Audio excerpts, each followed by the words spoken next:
Chapter 23 Dr. Seward's Diary 3rd October. The time seemed terrible long whilst we were waiting for the coming of Godalming and Quincey Morris. The Professor tried to keep our minds active by using them all the time. I could see his beneficent purpose by the side glances which he threw from time to time at Harker. The poor fellow is overwhelmed in a misery that is appalling to see.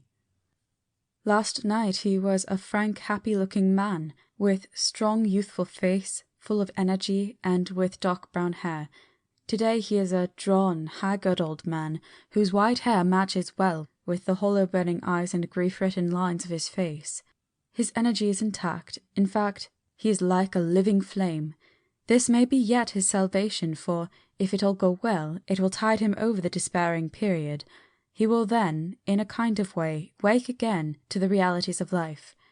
Poor fellow, I thought my own trouble was bad enough, but his. The Professor knows this well enough, and is doing his best to keep his mind active. What he has been saying was, under the circumstances, of absorbing interest. So well as I can remember, here it is. I have studied over and over again since they came into my hands all the papers relating to this monster, and the more I have studied, the greater seems the necessity to utterly stamp him out. All through there are signs of his advance, not only of his power, but of his knowledge of it.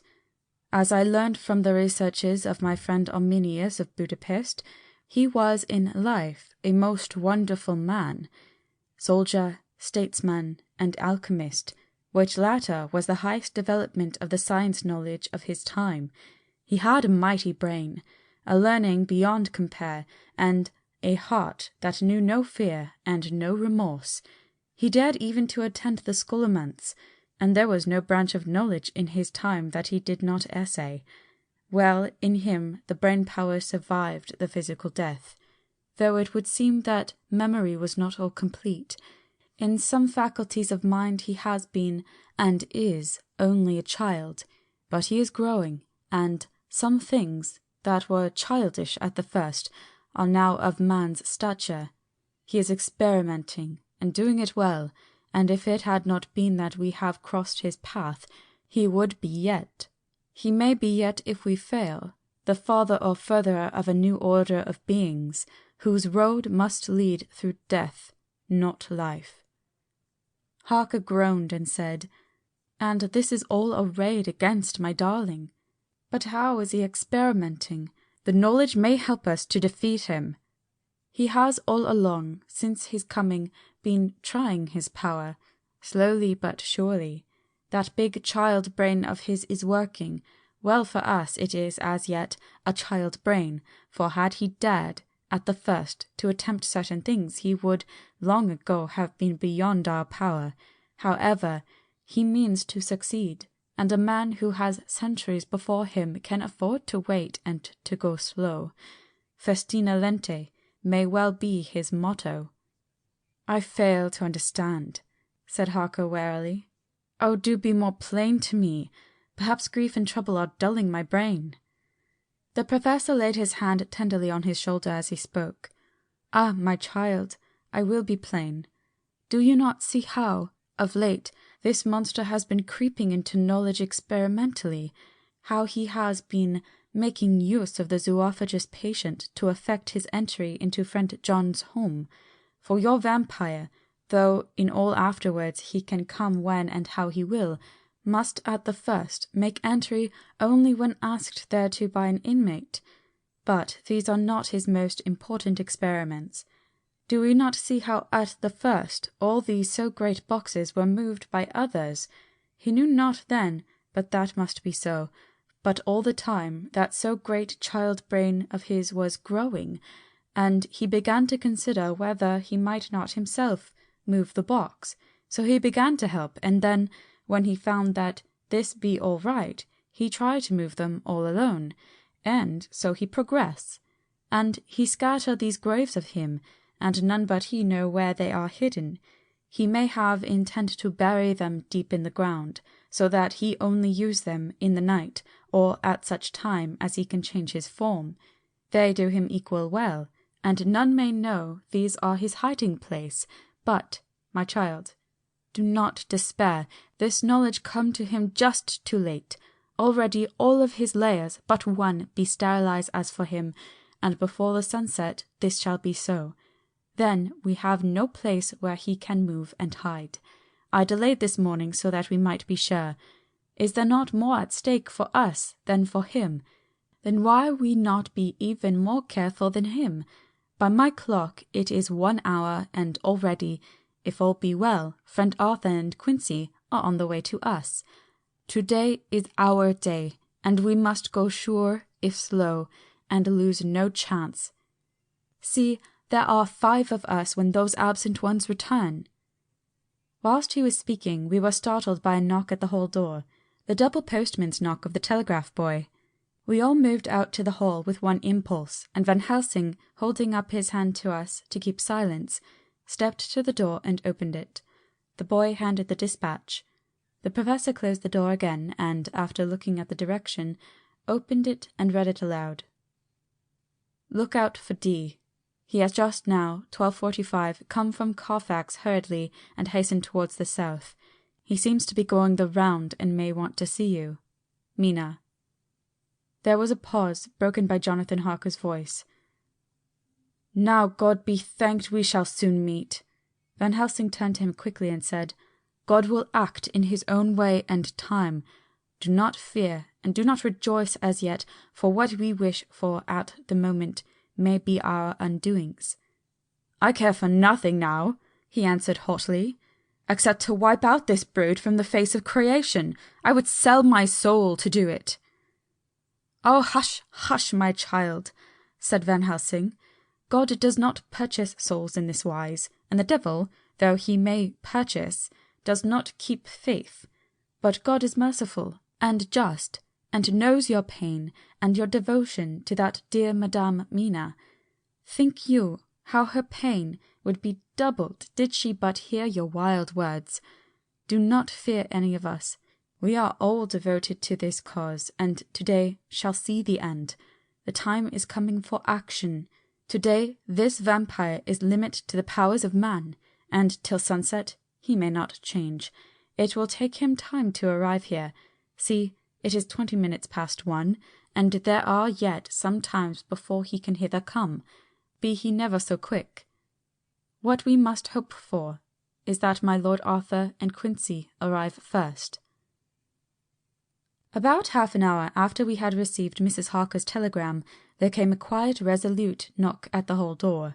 It was just an ordinary knock, such as is given hourly by the thousands of gentlemen, but it made the professor's heart and mine beat loudly.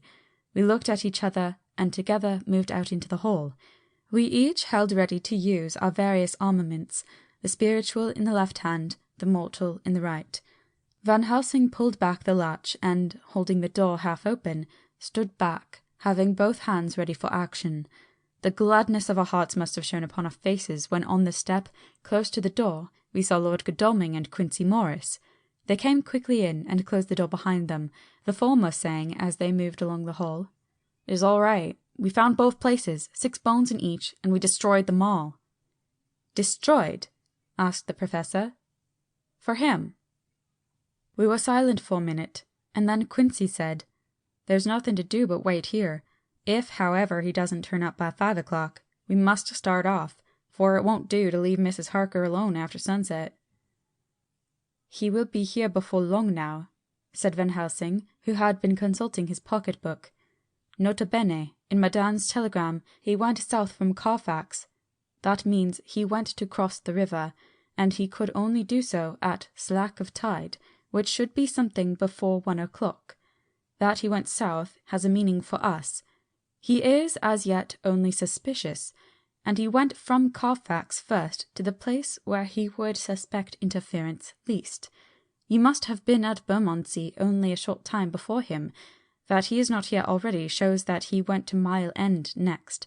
This took him some time, for he would then have to be carried over the river in some way. Believe me, my friends, we shall not have long to wait now. We should have ready some plan of attack, so that we may throw away no chance. Hush, there is no time now. Have all your arms. Be ready." He held up a warning hand as he spoke, for we could all hear a key softly inserted in the lock of the hall door. I could not but admire, even at such a moment, the way in which a dominant spirit asserted itself. In all our hunting parties and adventures in different parts of the world, Quincy Morris had always been the one to arrange the plan of action, and Arthur and I had been accustomed to obey him implicitly. Now the old habit seemed to be renewed instinctively. With a swift glance around the room, he had once laid out our plan of attack, and without speaking a word, with a gesture, placed us each in position. Van Helsing, Harker, and I were just behind the door, so that when it opened the Professor could guard it, whilst we two stepped between the incomer and the door. Godalming behind and Quincy in front stood just out of sight, ready to move in front of the window. We waited in a suspense that made the seconds pass with nightmare slowness. The slow, careful steps came along the hall. The Count was evidently prepared for some surprise. At least he feared it. Suddenly, with a single bound, he leaped into the room, winning a way past us before any of us could raise a hand to stay him. There was something so panther-like in the movement, something so unhuman, that it seemed to sober us all from the shock of his coming. The first to act was Harker, who, with a quick movement, threw himself before the door leading into the room in front of the house. As the Count saw us, a horrible sort of snarl passed over his face, showing the eye-teeth long and pointed, but the evil smile as quickly passed into a cold stare of lion-like disdain. His expression again changed as, with a single impulse, we all advanced upon him. It was a pity that we had not some better organized plan of attack, for even at the moment I wondered what we were to do. I did not myself know whether our lethal weapons would avail us anything. Harker evidently meant to try the matter, for he had ready his great kukri knife, and made a fierce and sudden cut at him. The blow was a powerful one. Only the diabolical quickness of the Count's leap back saved him. A second less, and the trenchant blade had shorn through his heart. As it was, the point just cut the cloth of his coat, making a wide gap whence a bundle of bank-notes and a stream of gold fell out. The expression of the Count's face was so hellish that for a moment I feared for Harker, though I saw him throw the terrible knife aloft again for another stroke. Instinctively I moved forward with a protective impulse, holding the crucifix and wafer in my left hand. I felt a mighty power fly along my arm, and it was without surprise that I saw the monster cower back before a similar movement made spontaneously by each one of us. It would be impossible to describe the expression of hate and baffled malignity, of anger and hellish rage, which came over the Count's face. His waxen hue became greenish-yellow by the contrast of his burning eyes, and the red scar on the forehead showed on the pallid skin like a palpitating wound. The next instant, with a sinuous dive, he swept under Harker's arm ere his blow could fall, and, grasping a handful of the money from the floor, dashed across the room, threw himself at the window. Amid the crash and glitter of falling glass, he tumbled into the flagged area below. Through the sound of the shivering glass I could hear the ting of some gold as some of the sovereigns fell on the flagging. We ran over and saw him spring unhurt from the ground. He, rushing up the steps, crossed the flagged yard and pushed open the stable door. There he turned and spoke to us. "You think to baffle me, you, with your pale faces all in a row, like sheep in a butcher's. You shall be sorry yet, each one of you. You think you have left me without a place to rest, but I have more. My revenge is just begun. I spread it over centuries, and time is on my side. Your girls, that you all love, are mine already, and through them you and others shall yet be mine. My creatures to do my bidding, and to be my jackals when I want to feed. Bah!" With a contemptuous sneer, he passed quickly through the door, and we heard the rusty bolt creak as he fastened it behind him. A door beyond opened and shut. The first of us to speak was the Professor, as, realizing the difficulty of following him through the stable, we moved towards the hall. "We have learnt something, much, notwithstanding his brave words. He fears us. He fear time, he fear want, for if not, Why he hurry so? His very tone betray him, or my ears deceive. Why take that money? You follow quick. You are hunters of wild beast, and understand it so. For me, I make sure that nothing here may be of use to him, if so that he return. As he spoke, he put the money remaining into his pocket, took the title deeds in a bundle as Harker had left them, and swept the remaining things into the open fireplace, where he set fire to them with a match. Godalming and Morris had rushed out into the yard, and Harker had lowered himself from the window to follow the Count. He had, however, bolted the stable door, and by the time they had forced it open, there was no sign of him. Van Helsing and I tried to make inquiry at the back of the house, but the mews was deserted, and no one had seen him depart. It was now late in the afternoon, and sunset was not far off. We had to recognize that our game was up.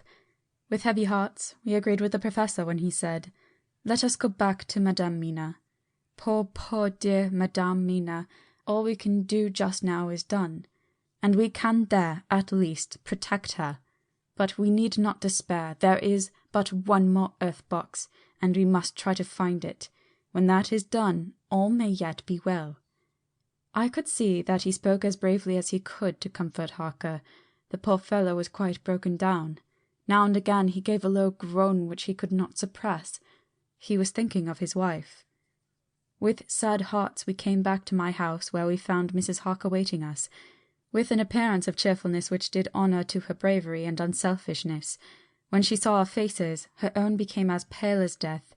For a second or two her eyes were closed as if she were in secret prayer, and then she said cheerfully, "I can never thank you all enough. Oh, my poor darling." As she spoke, she took her husband's grey head in her hands and kissed it. "Lay your poor head here and rest it. All will yet be well, dear. God will protect us, if he so will it in his good intent." The poor fellow groaned. There was no place for words in his sublime misery. We had a sort of perfunctory supper together, and I think it cheered us all up somewhat. It was, perhaps, the mere animal heat of food to hungry people, for none of us had eaten anything since breakfast. Or the sense of companionship may have helped us, but anyhow we were all less miserable, and we saw the morrow as not altogether without hope. True to our promise, we told Mrs. Harker everything which had passed, and although she grew snowy white at times when danger had seemed to threaten her husband, and red at others when his devotion to her was manifested, she listened bravely and with calmness. When we came to the part where Harker had rushed at the Count so recklessly, she clung to her husband's arm and held it tight, as though her clinging could protect him from any harm that might come. She said nothing, however, till the narration was all done, and matters had been brought right up to the present time. Then, without letting go of her husband's hand, she stood up amongst us and spoke. Oh, that I could give any idea of the scene, of that sweet, sweet, good woman, in all the radiant beauty of her youth and animation, with the red scar on her forehead, of which she was conscious, and which we saw with grinding of our teeth, remembering whence and how it came, her loving kindness against our grim hate, her tender faith against all our fears and doubting, and we, knowing that, so far as symbols went, she with all her goodness and purity and faith was an outcast from God. "Jonathan," she said, and the words sounded like music on her lips. It was so full of love and tenderness. "Jonathan, dear, and you all my true, true friends, I want you to bear something in mind through all this dreadful time. I know that you must fight, that you must destroy even as you destroyed the false Lucy, so that the true Lucy might live hereafter. But it is not a work of hate. That poor soul who has wrought all this misery is the saddest case of all. Just think what will be his joy when he, too, is destroyed and his worser part than his better part may have spiritual immorality. You must be pitiful to him too, though it may not hold your hands from his destruction." As she spoke, I could see her husband's face darken and draw together, as though the passion in him were shrivelling his being to its core. Instinctively, the clasp on his wife's hand grew closer, till his knuckles looked white. She did not flinch from the pain which I knew she must have suffered, but looked at him with eyes that were more appealing than ever. As she stopped speaking, he leapt to his feet, almost tearing his hand from hers as he spoke. "May God give him into my hand just for long enough to destroy that earthly life of him which we are aiming at. If beyond it I could send his soul for ever and ever to burning hell, I would do it." "Oh, hush! Oh, hush! In the name of good God, don't say such things, Jonathan. My husband, or you will crush me with fear and horror. Just think, my dear, I've been thinking all this long, long day of it, that perhaps some day I too may need such pity, and that some other like you, and with equal cause for anger, may deny it to me. Oh, my husband! My husband, indeed I would have spared you such a thought had there been another way, but I pray that God may not have treasured your wild words, except as the heart-broken wail of a very loving and sorely stricken man. Oh God, let these poor white hairs go in evidence of what he has suffered, who all his life has done no wrong, and on whom so many sorrows have come." We men were all in tears now. There was no resisting them, and we wept openly. She wept too to see that her sweeter counsels had prevailed.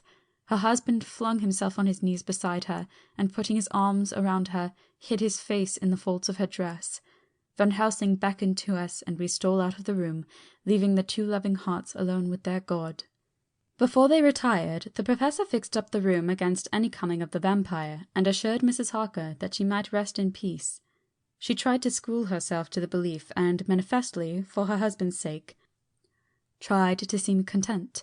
It was a brave struggle, and was, I think and believe, not without its reward. Van Helsing had placed at hand a bell which either of them was to sound in case of any emergency. When they had retired, Quincy, Godalming, and I arranged that we should sit up, dividing the night between us, and watch over the safety of the poor stricken lady. The first watch falls to Quincy, so the rest of us shall be off to bed as soon as we can. Godalming has already turned in, for his is the second watch. Now that my work is done, I, too, shall go to bed. Jonathan Harker's Journal. 3-4 October, close to midnight. I thought yesterday would never end. There was over me a yearning for sleep, in some sort of blind belief that to wake would be to find things changed, and that any change must now be for the better. Before we parted, we discussed what our next step was to be, but we could arrive at no result. All we knew was that one earth box remained, and that the Count alone knew where it was. If he chooses to lie hidden, he may baffle us for years, and in the meantime... The thought is too horrible. I dare not think of it even now. This I know, that if ever there was a woman who was all perfection, that one is my poor wronged darling. I love her 1,000 times more for her sweet pity of last night, a pity that made my own hate of the monster seem despicable. Surely God would not permit the world to be the poorer by the loss of such a creature. This is hope to me. We are all drifting reefwards now, and faith is our only anchor. Thank God Mina is sleeping, and sleeping without dreams. I fear what her dreams might be like, with such terrible memories to ground them in. She has not been so calm, within my seeing, since the sunset. Then for a while there came over her face a repose which was like spring after the blasts of March. I thought at the time that it was the softness of the red sunset on her face, but somehow now I think it has a deeper meaning. I am not sleepy myself, though I am weary to death. However, I must try to sleep, for there is tomorrow to think of, and there is no rest for me until. Later. I must have fallen asleep, for I was awaked by Mina, who was sitting up in bed with a startled look on her face. I could see easily, for we did not leave the room in darkness. She had placed a warning hand over my mouth, and now she whispered in my ear, "Hush, there is someone in the corridor." I got up softly, and crossing the room, gently opened the door. Just outside, stretched on a mattress, lay Mr. Morris, wide awake. He raised a warning hand for silence as he whispered to me, "Hush, go back to bed. It is all right. One of us will be here all night. We don't mean to take any chances." His look and gesture forbade discussion, so I came back and told Mina. She sighed, and positively a shadow of a smile stole over her poor pale face as she put her arms around me and said softly, "Oh, thank God for good brave men." With a sigh, she sank back again to sleep. I write this now, as I am not sleepy, though I must try again. 4 October, morning. Once again during the night I was awakened by Mina. This time we had all had a good sleep, for the grey of the coming dawn was making the windows into sharp oblongs, and the gas flame was like a speck rather than a disk of light. She said to me hurriedly, "Go, call the Professor. I want to see him at once." "Why?" I asked. "I have an idea. I suppose it must have come in the night and matured without my knowing it. He must hypnotize me before the dawn, and then I shall be able to speak. Go quick, dearest, the time is getting close." I went to the door. Dr. Seward was resting on the mattress, and, seeing me, he sprang to his feet. "Is anything wrong?" he asked in alarm. "No," I replied, "but Mina wants to see Dr. Van Helsing at once." "I will go," he said, and hurried into the professor's room. In 2 or 3 minutes later, Van Helsing was in the room in his dressing gown, and Mr. Morris and Lord Godalming were with Dr. Seward at the door asking questions. When the professor saw Mina, a smile, a positive smile, ousted the anxiety of his face. He rubbed his hands as he said, "Oh, my dear Madame Mina, this is indeed a change. See, friend Jonathan, we have got our dear Madame Mina, as of old, back to us today." Then, turning to her, he said cheerfully, "And what am I do for you? For at this hour you do not want me for nothings." "I want you to hypnotize me," she said. "Do it before the dawn, for I feel that then I can speak, and speak freely. Be quick, for the time is short." Without a word, he motioned her to sit upon the bed. Looking fixedly at her, he commenced to make passes in front of her, from over the top of her head downward, with each hand in turn. Mina gazed at him fixedly for a few minutes, during which my own heart beat like a trip-hammer, for I felt that some crisis was at hand. Gradually her eyes closed, and she sat, stock still. Only by the gentle heaving of her bosom could one know that she was alive. The professor made a few more passes and then stopped, and I could see that his forehead was covered in great beads of perspiration. Mina opened her eyes, but she did not seem the same woman. There was a far-away look in her eyes, and her voice had a sad dreaminess which was new to me. Raising his hand to impose silence, the professor motioned me to bring the others in. They came on tiptoe, closing the door behind them, and stood at the foot of the bed, looking on. Mina appeared not to see them. The stillness was broken by Van Helsing's voice, speaking in a low level tone which would not break the current of her thoughts. "Where are you?" The answer came in a neutral way. "I do not know. Sleep has no place it can call its own." For several minutes there was silence. Mina sat rigid, and the professor stood staring at her fixedly. The rest of us hardly dared to breathe. The room was growing lighter. Without taking his eyes from Mina's face, Dr. Van Helsing motioned me to pull up the blind. I did so, and the day seemed just upon us. A red streak shot up, and a rosy light seemed to diffuse itself through the room. On the instant, the professor spoke again. "Where are you now?" The answer came dreamily, but with intention. It were as though she were interpreting something. I have heard her use the same tone when reading her shorthand notes. "I do not know. It is all strange to me." "What do you see?" "I can see nothing. It is all dark." "What do you hear?" I could detect the strain in the professor's patient voice. "The lapping of water. It is gurgling by, and little waves leap. I can hear them on the outside." "Then you are on a ship." We all looked at each other, trying to glean something each from the other. We were afraid to think. The answer came quick. "Oh, yes." "What else do you hear?" "The sound of men stamping overhead as they run about. There is the creaking of a chain, and the loud tinkle as the check of the capstan falls into the ratchet." "What are you doing?" "I'm still. Oh, so still. It is like death." The voice faded away into a deep breath as of one sleeping, and the open eyes closed again. By this time the sun had risen, and we were all in the full light of day. Dr. Van Helsing placed his hands upon Mina's shoulders and laid her head down softly on her pillow. She lay like a sleeping child for a few moments and then, with a long sigh, awoke and stared in wonder to see us all around her. "Have I been talking in my sleep?" was all she said. She seemed, however, to know the situation without telling, though she was eager to know what she had told. The professor repeated the conversation, and she said, "Then there is not a moment to lose. It may not be yet too late." Mr. Morris and Lord Godalming started for the door, but the professor's calm voice called them back. "Stay, my friends. That ship, wherever it was weighing anchor whilst she spoke. There were many ships weighing anchor at the moment in your so great port of London. Which of them is it that you seek? God be thanked that we have once again a clue, but whither it may lead us we do not. We have been blind somewhat, blind after the manner of men, since when we can look back, we see what we might have seen looking forward if we had been able to see what we might have seen. Alas, but that sentence is in a puddle, is it not?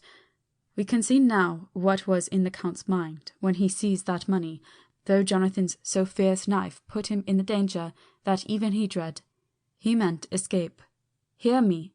Escape! He saw that with but one earth box left, and a pack of men following like dogs after a fox, this London was no place for him. He have to take his last earth box on board a ship, and he leave the land. He think to escape, but no, we follow him. Tally-ho, as friend Arthur would say when he put on his red frock. Our old fox is wily, oh so wily, and we must follow with wile. I too am wily, and I think his mind in a little while. In meantime we may rest, and in peace, for there are waters between us which he do not want to pass, and which he could not if he would, unless the ship were to touch the land, and then only at full or slack tide. See, and the sun is just rose, and all day to sunset is to us. Let us take bath and dress and have breakfast which we all need, and which we can eat comfortably, since he be not in the same land with us." Mina looked at him appealingly as she asked, "But why need we seek him further when he has gone away from us?" He took her hand and patted it as he replied, "Ask me nothings as yet. When we have breakfast, then I answer all questions." He would say no more, and we separated to dress. After breakfast, Mina repeated her question. He looked at her gravely for a minute, and then said sorrowfully, "Because, my dear, dear Madame Mina, now more than ever must we find him, even if we have to follow him to the jaws of hell." She grew paler as she asked faintly, "Why?" "Because," he answered solemnly, "he can live for centuries, and you are but mortal woman. Time is now to be dreaded, since once he put that mark upon your throat." I was just in time to catch her as she fell forward in a faint.